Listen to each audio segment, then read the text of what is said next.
St. Patrick is our national saint, and his feast day is celebrated on the 17th of March.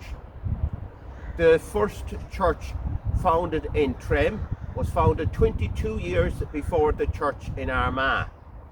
This is according to the Book of Armagh, which was written in 807 AD by Tyrconnell. But he was writing from a political point of view to enhance the power of the O'Neills, who wanted to claim to be kings of Ireland, or high kings of Ireland. So politics interfered with religion even in those days. But 22 years before Armagh, maybe we should have the Archdiocese of Trim now, not instead of the Archdiocese of Armagh. When King Leary was High King, a well sprang up at Trim in which the Druids saw the coming of St. Patrick and the fall of the ancient religion. When Patrick came to Ireland, he left his nephew Lomond at the mouth of the Boyne with instructions to stay there for 40 days and 40 nights and to keep an eye on the boats in case they needed to make a quick escape. Lomond waited for 40 days and 40 nights, and then he waited another 40 days and another 40 nights before venturing up the Boyne. He came as far as the ford of Trim, which was situated near the fort of Phelimid, son of the High King Leary. The ford of Trim was situated near where Watergate Bridge is now. This is the ford which gives Trim its name, Bolla Ó Trom, the town of the ford of the Elder Tree. The wooden bridge to the Porchfields is another suggested site for the ford. Lomond made camp for night, and the following day was reciting his gospel when Phelimid's son Ferticern came upon him and instantly believed and wants to be baptized on the spot. Lomond baptized him in the nearby well. Well, Ferticern, how could he instantly believe in Christianity? Well, I think Ferticern, whose mother was British and grandmother was British, knew about Christianity and was very welcoming to the new religion. Ferticern's mother came looking for her son, and she was delighted to meet Lomond, who, like her, was a native of Britain.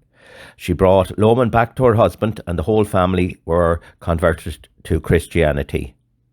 Phelimid donated his fort to Lomond and crossed the Boyne to set up a new home. It is thought that his fort was on the site of St. Patrick's Cathedral on Lomond Street. Lomond remained with Ferticern at Trim until Patrick arrived and founded a church there. This church had to be one of the first churches founded in Ireland. Lomond was created Bishop of Trim by Patrick, and Lomond wanted Ferticern to succeed him.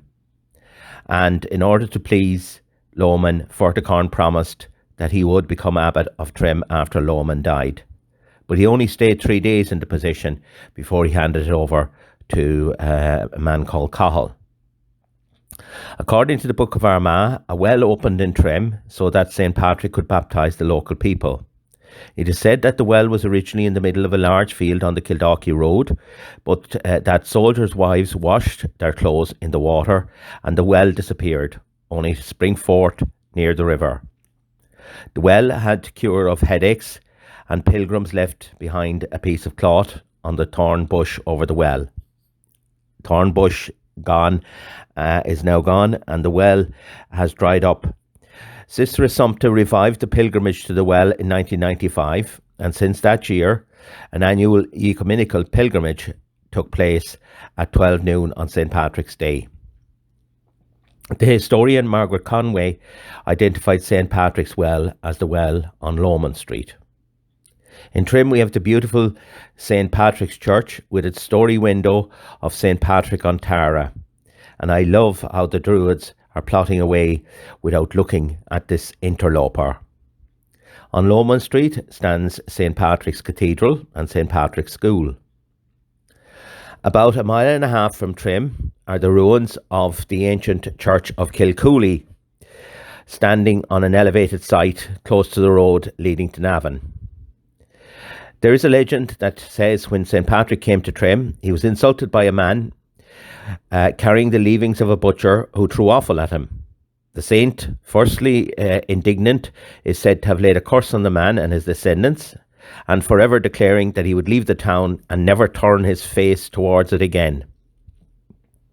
He left, and the people of the town, hearing of what had happened, hastened after him and overtook him at a spot on the Navan Road.